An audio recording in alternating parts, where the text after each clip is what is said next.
Generic greetings and welcome to Science Insanity, our wonderfully chaotic podcast / show dedicated to bringing my love of science fiction in all its wondrous stupidity to you, the viewer, and filling in for the layman and the uneducated simpleton is my friend Steve. He's going to be along for the ride to provide a little bit of comedic feedback and generally be there for me to exposit things to. Say hello, Steve. Hello. Classic intro. He's also very tired, so expect him to be, I don't know, maybe no filter, or maybe just generally off the walls. I have no idea what he's like when he's tired. Dead and no filter. Dead and no filter? Wonderful. So I'm going to expect, maybe a couple comments throughout the video, and they're going to be hilariously inappropriate for YouTube. Wonderful. Also, before we get into the actual video, Science Insanity has a Patreon. If you'd like to support us to get new microphones, new equipment, stuff to make the actual podcast better, as well as see the unedited full frontal Science Insanity videos, go check that out, because there's a lot of things we gotta cut for YouTube. Some things are a little too spicy, and some stuff just is not guideline friendly. Because I want to, and it was really funny. One of the patrons, they go, I hope you're feeding Steve from the rancid meat truck from Tiger King because it seems like the most cost-effective option. And I thought that was pretty good. So, comment, shout out right at the beginning of the video. Thank you very much for that. It made me giggle when I saw it. And on to the actual topic of the day after a painfully long intro. So, by popular demand, and many people just screaming at me in the comments of the Kerensky video, guess what we're talking about? It's black and it's got watches, the Royal Black Watch. One of the stupidest forces in all of Battletech that is basically responsible for 2/3 of all of the memes and 90% of the plot armor. So, you ready to go, Steve? As ready as I can be, yes. You know how most of the time in science fiction and shows in general, the big bad will have a whole bunch of bodyguards, or just important people in general will have bodyguards? Certainly. Well, you know how they're also normally completely bumbling dipshits? Like, on average, you look at Star Wars and the Royal Red Guards basically just left good old scrotum-faced Palpatine to be thrown down a hole, and didn't come back in when things got lightning-y and screamy. So, most of the time in fiction, bodyguards are absolutely useless, and the people they're protecting just die. That's like a running gimmick with them. Either die or protect themselves. Either die or protect themselves. Pretty much, yeah. So, the Black Watch is a little similar, but a little different. They did fail to protect their liege, which was the First Lord of the Star League, and as we talked about in Kerensky's video, he took a laser bolt to the head, so bit of a yikes. But the Black Watch is special because they're actually hyper-competent, and they're based off of real life. The Black Watch is a Scottish regiment, I think, whatever it was. They're British. They're part of the British Army, basically. They are an extremely esteemed force, and they served from the early 1700s all the way to the modern day, which is really cool. In the actual world of Battletech, when the Star League formed, the Black Watch was still an elite Terran hegemony unit that was kicking ass and taking names, and they became the bodyguards of the First Lord of the Star League, added royal to the name, became the Royal Black Watch, and decided that they were going to make life everyone else's problem, and if anyone so much as looked at the First Lord wrong, they were going to introduce them to the past tense. It was fantastic. And like I mentioned, they are what I would charitably say responsible for half the memes in the Battletech community.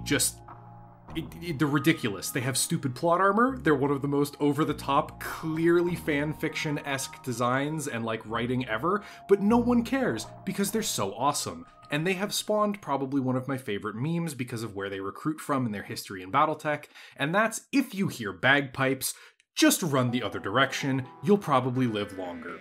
You won't survive, but you'll get a few extra minutes of being tired.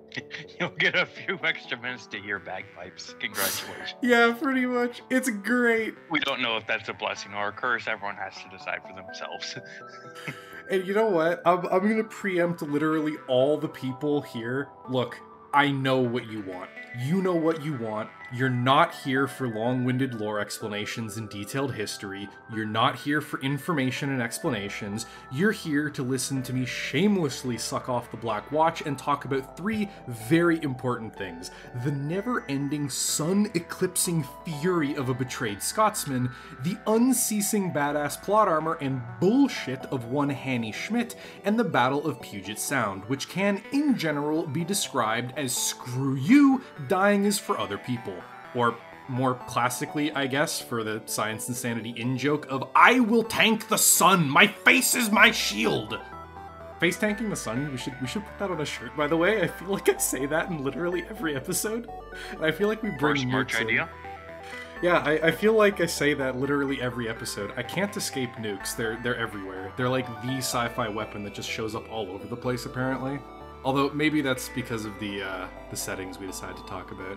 Moving on, let's talk about the history of the Black Watch. So, when the Star League formed, and this is going to be quick, don't worry, the Black Watch was still elite, like I talked about. They became the Royal Black Watch, became a unit that was basically dedicated to protecting the idiots in charge of the Star League, and they were cripplingly understaffed initially. They needed a lot more men and mechs. So what they did is they used a mercenary regiment called the Northwind Highlanders, another Scottish mech warrior unit of mercenaries that were extremely effective and highly acclaimed to pull recruits from. The biggest reason they chose the Northwind Highlanders, however, aside from the cultural similarities and the fact that they were also fellow badasses in kilts, is the fact that they were fanatically loyal. They were one of the few mercenary units out there that could not be bought, and if you tried, they would simply kill you, take your money, and go back to their liege lord. How wonderful. So the Northwind Highlanders would train mech warriors as mercenaries, instill good combat doctrine and loyalty, and the Black Watch would come over, go, damn, you're good at killing people, and then take them and train them to become even more badass. By the way, the Northwind Highlanders are from the world Northwind, obviously, the namesake, but there are a few things that are frankly brown pants alert moment when I started reading about this in detail, trying to make sure all the details were correct. There are many Scottish Battletech regiments there. The idea of one or two of them running around the galaxy is a little spooky, but there's like dozens of them. It's like the whole old Scottish clan system revived across an entire planet. It is an entire world of very angry, very skilled Scotsmen running around in robots the size of buildings.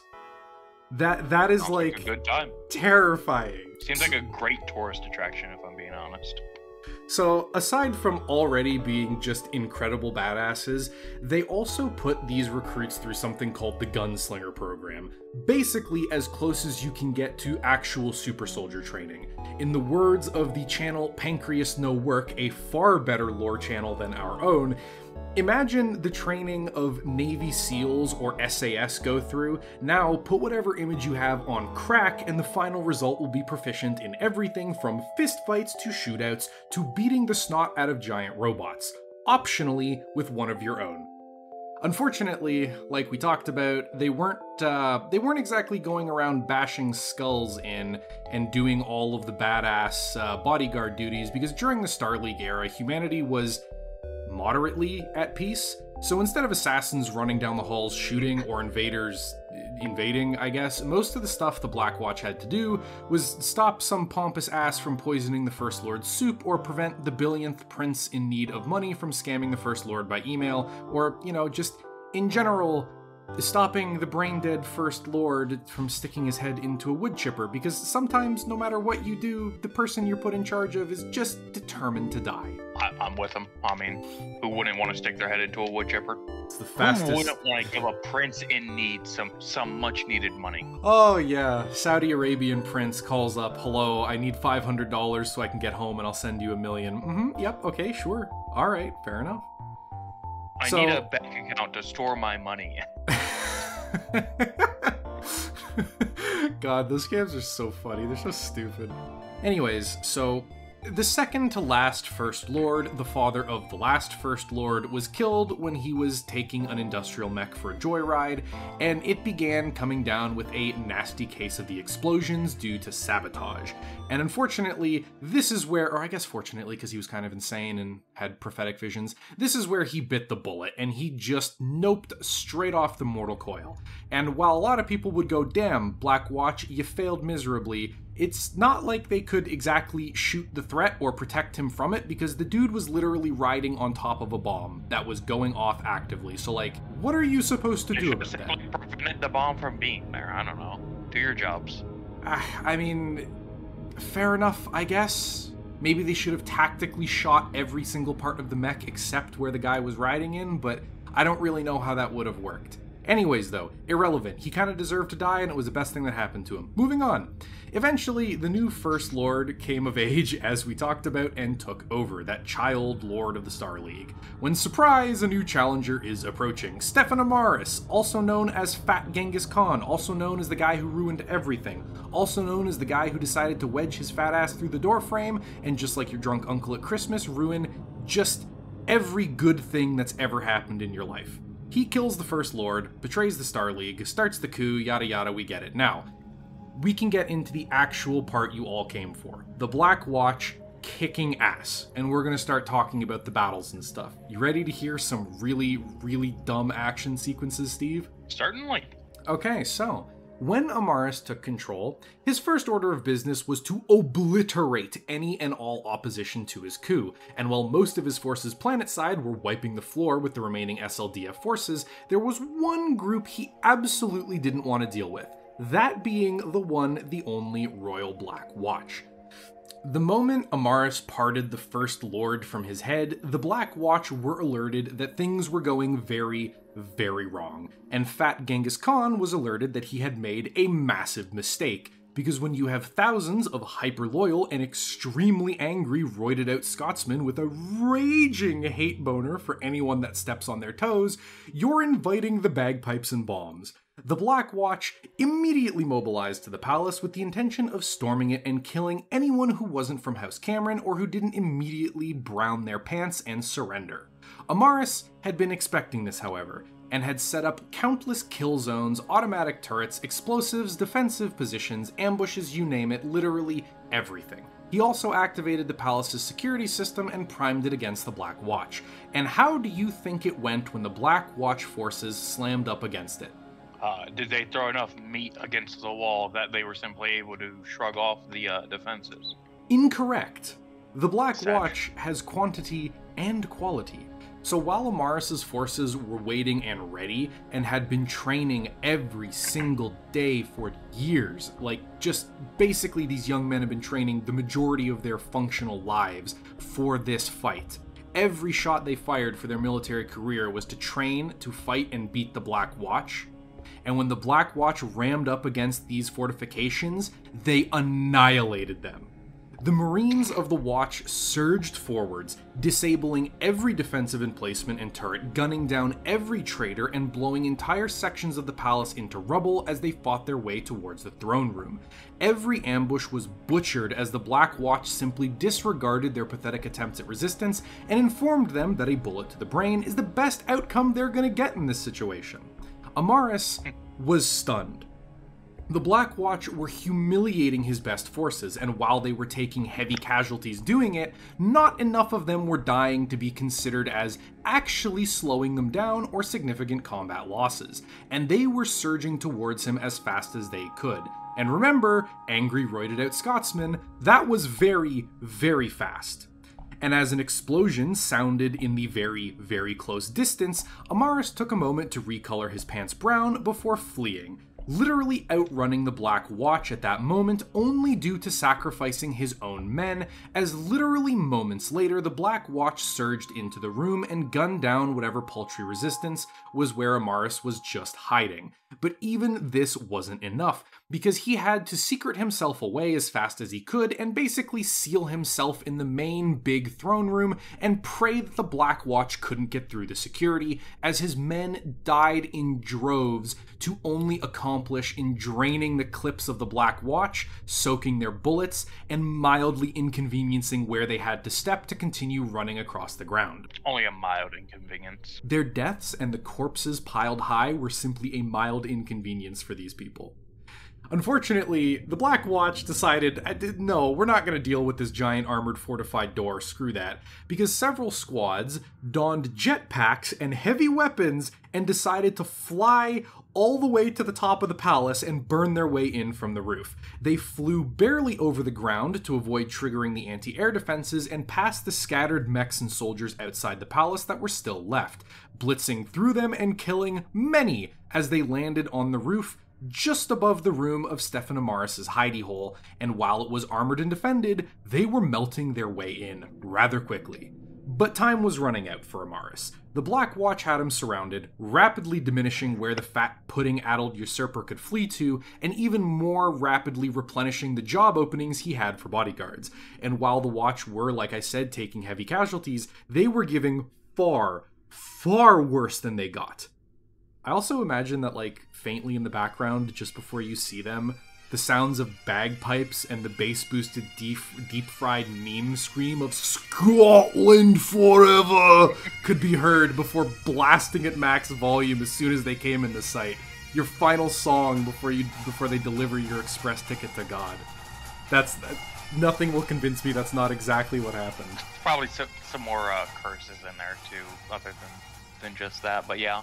Can you tell I'm having a lot of fun with this? I wrote this specifically to be as silly as possible, and I'm having a great time. Of course, Amaris screamed for help as only a desperate bald dictator can, and his reinforcements answered. The 4th Amaris Dragoons were the main unit tasked with protecting Amaris and stomping out any SLDF resistance in the region by ambushing the garrisons and armories or outright nuking anyone they didn't catch off guard. When the coup first started, Amaris took no chances and dropped the sun on the main Black Watch garrison just inside Unity City, causing unimaginable civilian death and completely destroying Fort Cameron, their home base. However, that did not stop the Black Watch, as most of them were more than capable of already being up and at 'em and had moved into Unity City proper and were beginning to fortify it and push towards Amaris' position to thoroughly obliterate the remaining security forces he had and introduce him to the definition of boot.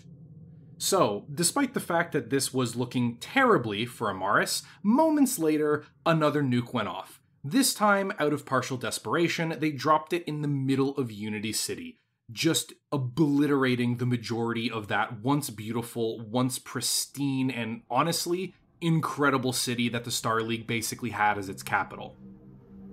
And, however, you would think, oh, okay, so they got rid of the Black Watch. Okay, fair enough, they're dead. No, you're wrong. They nuked them twice, and it didn't matter. It still didn't stop them. Guess what they had to do to guarantee that they finished the job? Did they have to nuke them a third time? Yes, but that comes later. They did something else first. What did they have to do first? So after the nuke fell, before the mushroom cloud had even cleared, before anyone could even realistically understand what was happening, thousands of Amaris loyalists swarmed into the city in a planned counter-offensive, rushing into the irradiated rubble and basically swarming every Black Watch mech that they could possibly find and trying to literally drag them to the ground and take them apart. They took no chances, and even though the Black Watch was completely disoriented, absolutely caught off guard, and separated from basically all of their command structure at this point, as well as being separated from each other, these forces took incredible casualties. And even then, it didn't work, because of course it didn't. Nukes are a minor inconvenience. Like, eating the sun is a minor inconvenience, and death is for other people and losers. Mostly. Because most of the mech garrison and the air force of the Black Watch were destroyed, 2 lances of mechs escaped from that hell and headed towards a place called the Gorse Flats, or Puget Sound, in an attempt to hold off the 4th Amaris Dragoons so their infantry brothers, also known as Crunchies, could deliver the good word to Amaris. Now let me get you a picture of Puget Sound, because it's actually a real place. Yes, I've seen it. I've been there. Oh, you've been there? Yeah. Incredible. Interesting. So I don't need to show you a picture then. I'll put that up on screen for anyone that doesn't actually know that and thinks it's just a neat place in Washington, Battletech. Correct? Also, I should probably mention, the Black Watch wasn't like a bunch of bodyguards. They were a whole-ass army. Like, fully integrated combined arms with infantry, mechanized, mech, and aerospace forces all under central combined command. They could basically fight a small war by themselves, no problem. And that's why Amaris committed so much to taking them out, because they were like the best of the best of the best. And they also were equipped with the very best weapons that the Star League could possibly give them. So, on to the actual battle, right? By this era of Battletech, Puget Sound was essentially a forested, marshy wetland with the occasional large inlet or bay, and the actual Gorst Flats were also similarly forested with high hills and wonderful defensive positions, with massive open stretches of field that you would have to cross to actually get to them. So it was a wonderful place to actually stage a fight. It was near impassable for heavy equipment to actually flank that position unless they followed narrow and easily held choke points, and lighter elements would struggle in the dense forest, mushy bogs, or open fields because they would simply be picked apart and obliterated by the Blackwatch mechs that were basically prowling the area. Puget Sound was also the most direct path to help Amaris and the palace from where the 4th Dragoons currently were. The remaining 8 Blackwatch mechs, commanded by a absolutely mind-numbingly badass woman named Hanny Schmidt, set up here. This would be where they held the line. The 4th Dragoons could go around them, that is geographically possible, but that would have taken so much time that Amaris would probably have several new holes in him by the time they managed to get there. So instead, they charged the Black Watch, intent on slaughtering the last few mechs and being done with it. It wasn't even close. It was a bloodbath. Those Black Watch mechs butchered the 4th Dragoons. It was laughable how one-sided the fight was, considering how laughably outnumbered the Black Watch was.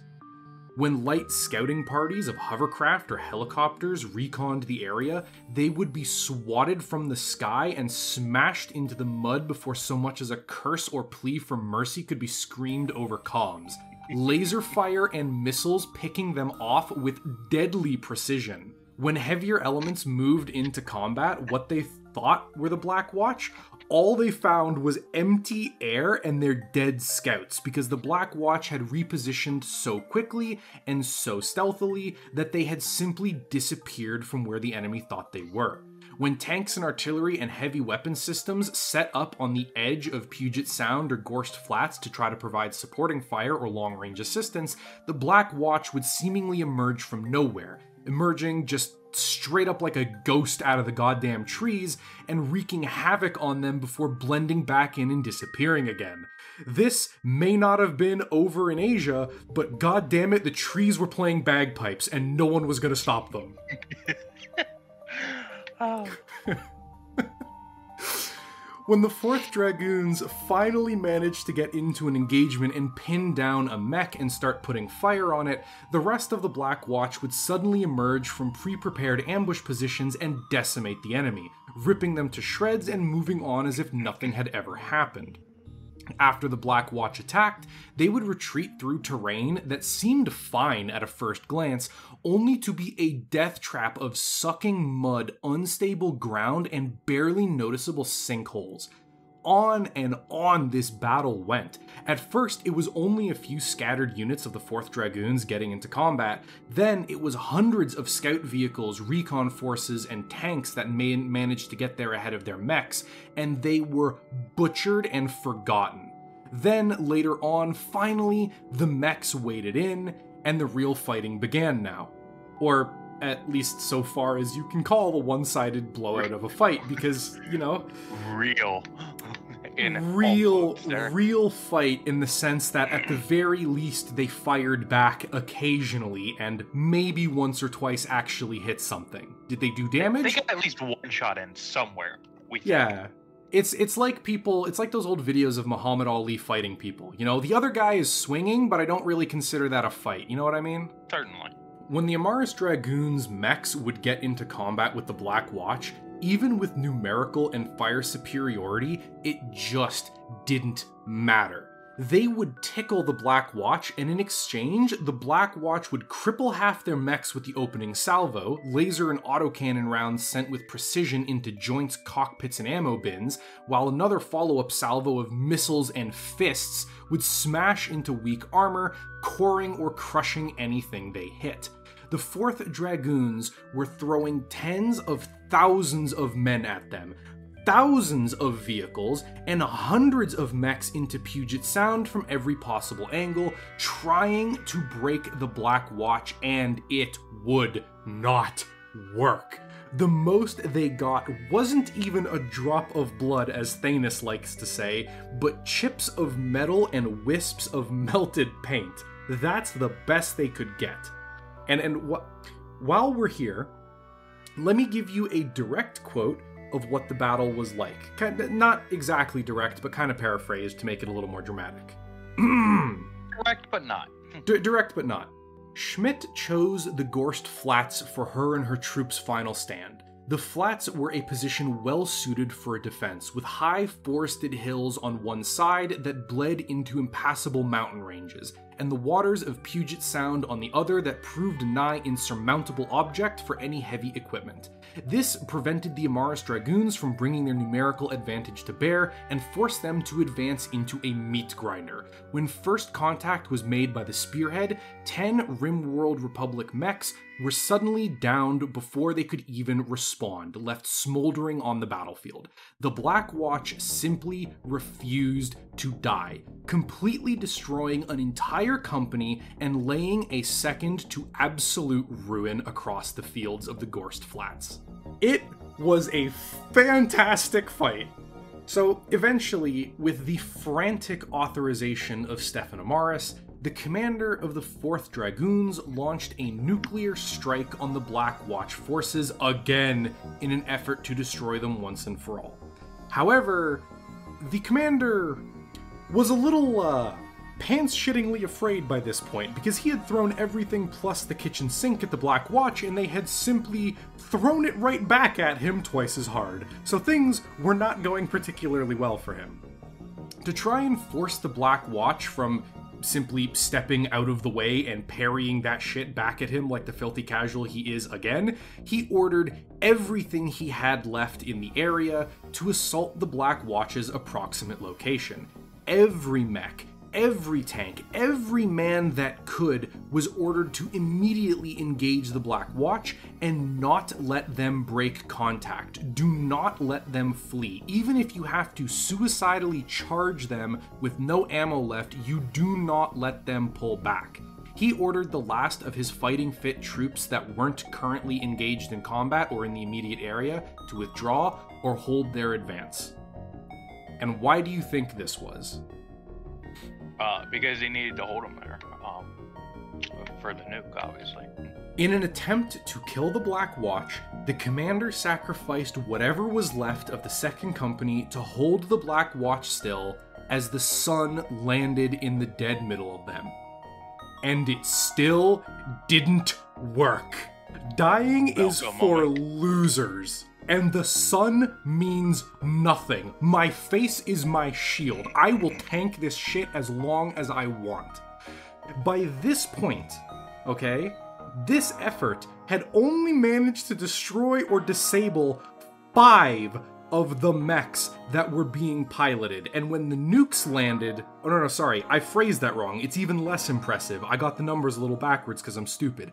All of this effort had only managed to destroy or disable 3 of the 8 mechs, with 5 still around. And when the nuke landed, they assumed that they had killed the Black Watch. They did not. You know what assuming does.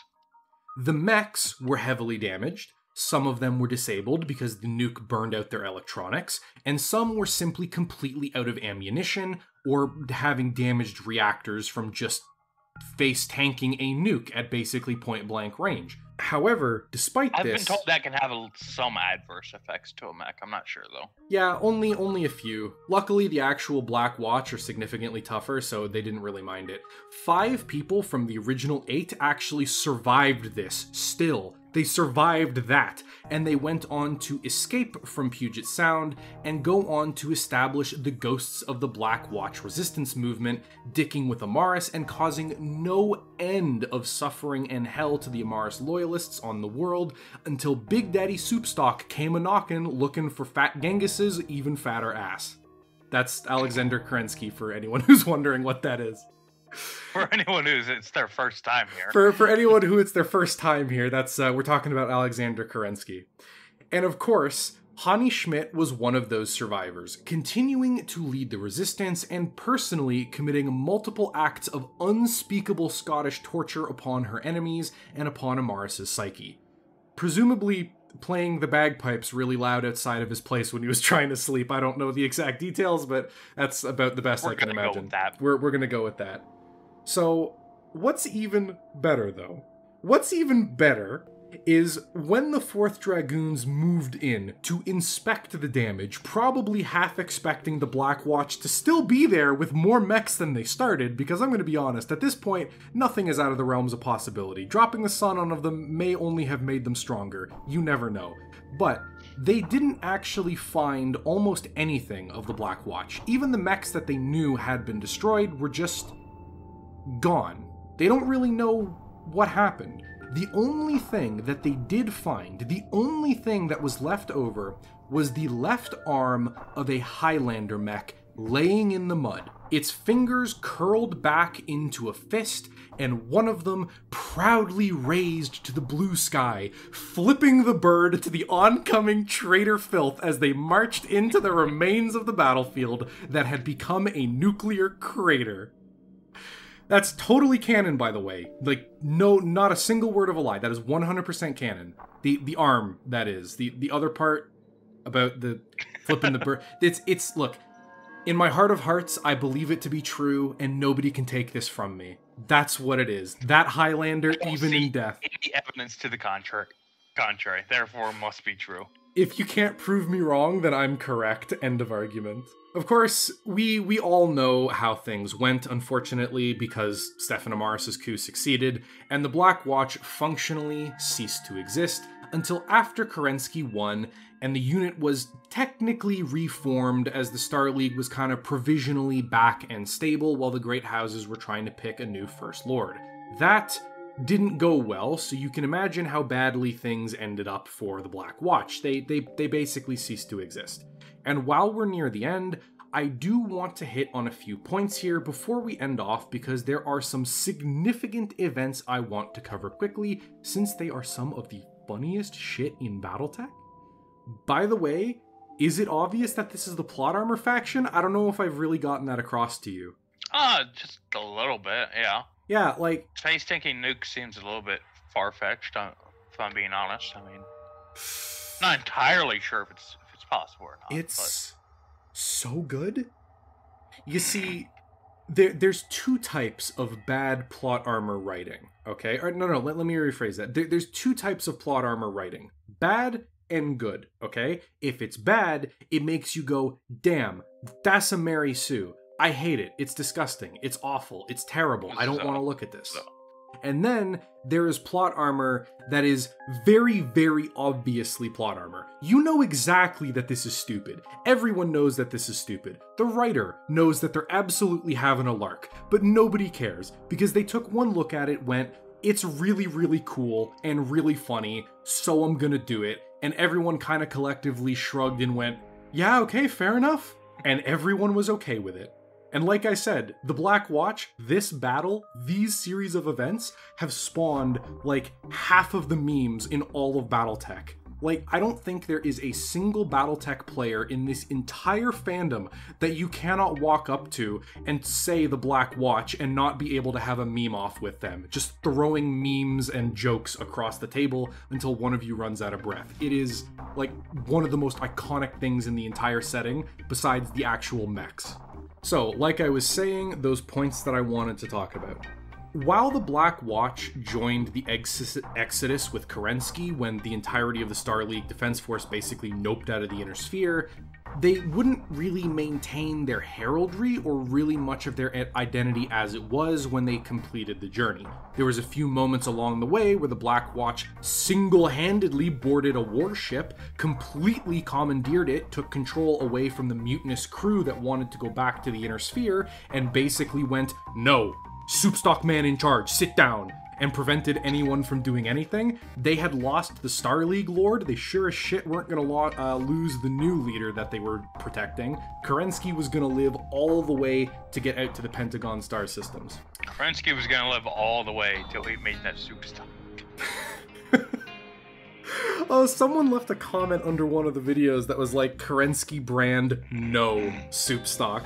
Or it's like, Kerensky brand Soupstock, say no to hunger, or some shit like that. I don't remember the exact comment, but it was really good. So, moving on from that, another really interesting event was the technical resurrection of the Black Watch hundreds of years later. You see, because of the clan invasion essentially sparking the creation of a new Star League, the Inner Sphere coming together and all of that stuff, it only lasted for like 20 years, but technically the second Star League did exist. The old Northwind Highlanders and all of the mech divisions from Northwind let their darker, watchier siblings out of the shadows for the first time in hundreds of years. Ever since the original fall of the Star League, there was a huge number of Northwind Highlanders who were fanatically loyal to the ideals of the Star League and the history of the Black Watch. Remember, we talked about them. One of the few mercenary companies that cannot be bought. It's fantastic. Yes. So, they have been keeping the Black Watch going in the background and training generation after generation of some of the very best mech warriors that the Inner Sphere could possibly produce, in the hopes that the Star League might one day return, and the Black Watch could once again be the protectors of the Lord of the Star League and the greatest warriors of humanity. To prove that they were capable before offering their services and claiming such a prestigious title, they launched alongside an expedition into clan space in retribution for the clan invasion.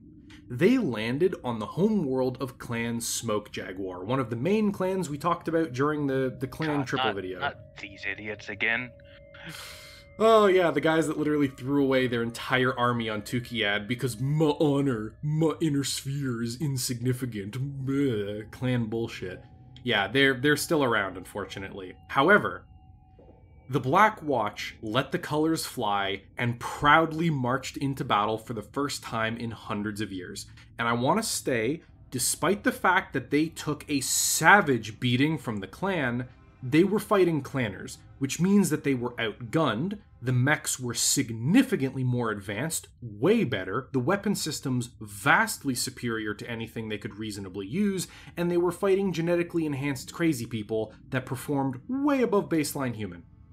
The Black Watch... Although they're idiots. I mean, to be fair, yeah, they do it working for them. They are pretty smooth brain, but to be fair, Clan Smoke Jaguar basically threw the entirety of their army at the Black Watch and just ignored all the other invasions happening because their honor demanded it, and they were extremely angry that the Black Watch had the gall to name themselves and fly the same colors as such a famous founding clan member, or whatever random garbage they came up with to justify them being angry about a clan that wasn't even part of theirs. So, you know, it is what it is. But, like I was saying, the Black Watch took the brunt of Clan Smoke Jaguar and beat their ass into the history books.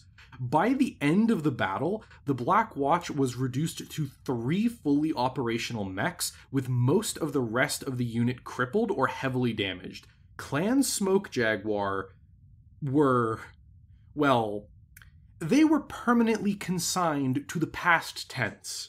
And while there are multiple more stories, such as what the Black Watch did during the Blakist Jihad, the future where the Black Watch is in hiding because everyone's trying to kill them and they're the ghosts of the Black Watch, the fact that they're like on the run from half the galaxy beating Comstar's ass while they go, just, there's so many more things to talk about, but I think here is a relatively good place to stop because we can stop right after humiliating the clanners, and that is always a satisfying ending. Since the Black Watch is basically the plot of Highlander as well, like, time may pass, the locations and names may change, but the Black Watch simply refuses to die, and by God are they going to keep coming back for more. I think we shall simply leave their story bookmarked here, and leave you to go find the rest of it, because there is plenty more. And with that, any final parting words, Steve? Because I think we're about done. We just gotta do our patron shoutout. No, I have no words. I'm too tired for words. Fuck Smoke Jaguar. Final words from Steve. Fuck Smoke Jaguar. Get out of my universe. Sorry, I'm just... Final words from Canadian.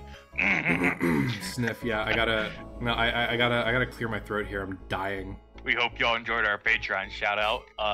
Big thank you too. Shut your face. So, oh my God.